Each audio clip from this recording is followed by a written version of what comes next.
नमस्ते बच्चों। ये हम लोग आज पढ़ेंगे पाठ 19 में व्यंजन संधि। व्यंजन संधि मीन्स व्यंजनों की जो संधि होती है जिसमें स्वर नहीं होता, व्यंजन होते हैं, तो उनकी संधि को व्यंजन संधि कहते हैं। जैसा कि लिखा हुआ है नीचे, व्यंजन के साथ स्वर अथवा व्यंजन मिलने पर जो विकार आता है उसे व्यंजन संधि कहते हैं। यहाँ उदाहरण के तौर पर हम लोग देख सकते हैं कि सत गति, तो त में यहाँ कोई स्वर नहीं है, लेकिन ग में स्वर और व्यंजन दोनों हैं, तो इसलिए यहाँ स्वर और व्यंजन उत्तर पद में और पूर्व पद में केवल व्यंजन। तो इस तरह के स्वर यहाँ देख सकते हो कि इस तरह की संधि को हम व्यंजन संधि कहते हैं। ठीक है, आगे बढ़ते हैं। कई तरह के उदाहरण के साथ यहाँ समझाया हुआ है। और संधि विच्छेद पढ़ने के पहले हम लोग ये नीचे का नियम पढ़ लें, याद रखिए। इस तरह के जितने भी पॉइंट दिए गए हैं तो इसको आप लोग याद कीजिए, तभी ये संधि विच्छेद समझ में आएगा। ये बस एक फॉर्मूला पे आधारित रहता है, जो हम लोग अगर समझ लेंगे तो फिर कभी कोई परेशानी नहीं होगी। जैसे इसमें देखो, इसमें दूसरे शब्द का पहला व्यंजन छ हो तो छ से पहले च का प्रयोग किया जाता है। तो ये अगर याद रखेंगे तो इस तरह के संधि विच्छेद हमें आसानी से समझ में आ जाएंगे कि अनुच्छेद, तो दूसरा यहाँ दूसरे शब्द में पहला वर्ण छ है, तो यहाँ क्या हो गया, उसके पहले च का प्रयोग, स्वच्छंद।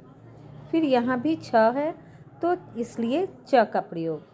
आच्छादन, यहाँ छ है तो यहाँ च का प्रयोग। तो च का प्रयोग क्यों हुआ है? क्योंकि दूसरे शब्द का पहला व्यंजन छ है।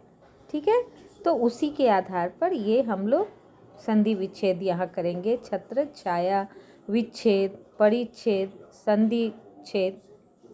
ठीक है, अब यहाँ देखो दूसरा नियम क्या है। इसमें सम म में हलंत लगा हुआ है और यहाँ हलंत लगने के कारण यहाँ अनुस्वार का प्रयोग हुआ है। तो इसके बारे में हम लोग पहले अगला पॉइंट पढ़ लें। क्यों म अनुस्वार में परिवर्तित हुआ है?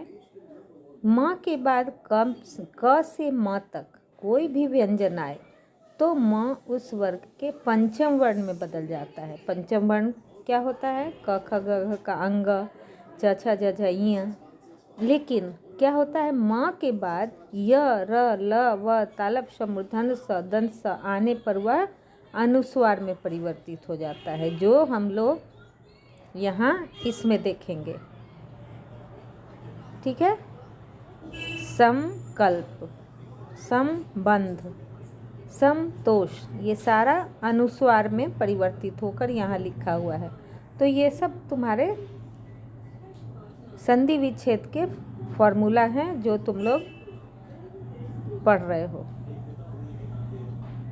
ठीक है, अब आगे देखते हैं हम लोग। एक मिनट, हाँ, ये पेज हम लोग पढ़ रहे थे। यहाँ है अनुस्वार में परिवर्तित हो जाता है। तो यहाँ अहम जोड़ कार, सम जोड़ घात, तो इसमें दिया हुआ है म के बाद, इसमें म के बाद य र ल व तालव्य श मूर्धन्य स दंत स, और ऊपर में है म के बाद क से म तक कोई भी, तो पंचम वर्ण में बदल जाता है। तो पंचम वर्ण का हम लोग अनुस्वार में भी प्रयोग करते हैं ना। तो यहाँ अहंकार, संघात, संभव, उच्चारण में हम म ला रहे हैं, सम, संरक्षण, संवाद, इस तरह इसका पंचम वर्ण और अनुस्वार का प्रयोग। ठीक है, संजय, तो उसी तरह समजोड़ जय, संपूर्ण, समजीवन, संसार, संशय। ये फॉर्मूला आप लोग याद कीजिए, याद करिएगा तभी समझ में आएगा। आगे है यहाँ म के बाद म आने पर, तो दो म हो गया ना, एक हो गया व्यंजन संधि और यहाँ हो गया व्यंजन वर्ण और दूसरा हो गया स्वर और व्यंजन दोनों, तो यहाँ द्वित्व हो जाएगा, द्वित्व म। द्वित्व व्यंजन हम लोग पढ़े थे, तो पंचम वर्ण जब 2 बार आए तो वो हो गया द्वित्व। तो यहाँ तुम्हारा सम्मति, सम्मोहन, म 2 बार आएगा ना। आगे है भूष अन, तर न, री न। अब ये न यहाँ त वर्ग का न है, लेकिन यहाँ ट वर्ग के न में कैसे बदल गया, तो यहाँ तुम्हें बताया हुआ है कि ऊपर लिखे शब्दों में री, र, श, री, र और श के बाद अगर न का प्रयोग है तो न ये ट वर्ग के न में बदल जाएगा। ये भी बस फॉर्मूला पे आधारित है ना।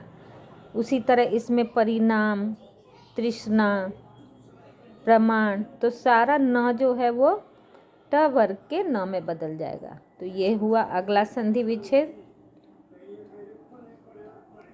आगे देखते हैं, यदि पूर्व पद का अंतिम वर्ण कोई स्वर हो और उत्तर पद में स हो तो स का मूर्धन्य स हो जाता है। उसमें न का ट वर्गीय न हो रहा था और इसमें दंती स का मूर्धन्य स हो जाएगा। कैसे होगा कि क्योंकि पूर्व पद का अंतिम वर्ण कोई स्वर हो, तो नी, इसमें ई स्वर आ रहा है, परी, इसमें भी ई स्वर आ रहा है, सु, इसमें भी ऊ स्वर आ रहा है। तुम लोग देख रहे हो कि किसी में हलंत नहीं लगा हुआ है, पहले जो पद हैं उसमें किसी में हलंत नहीं है। तो ऐसी स्थिति में अगर दंती स सामने है, उत्तर पद का दंत स है, तो वो सारा किस में बदल जाएगा, मूर्धन्य स में। ठीक है, तो ये थे हमारे संधि विच्छेद और उनके कुछ नियम, जिसको तुम्हें याद करना है और लिखकर अभ्यास करना है। तो पढ़ते रहिए और अभ्यास करते रहिए। Okay, bye bye.